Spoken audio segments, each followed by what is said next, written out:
বাংলাদেশে যে এই চরম সহিংসতা চলছে এবং সারাদিনে যে এই রক্তাক্ত অবস্থা গিয়েছে তার সর্বশেষ খবর হচ্ছে 103 জন মারা গিয়েছে বাংলাদেশে।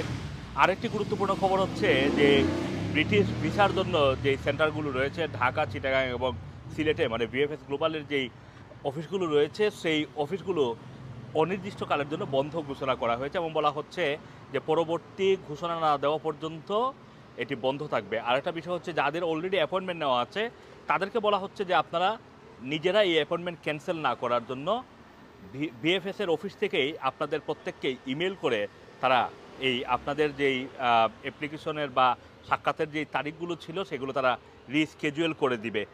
এটি হচ্ছে একটা খুবই গুরুত্বপূর্ণ তথ্য।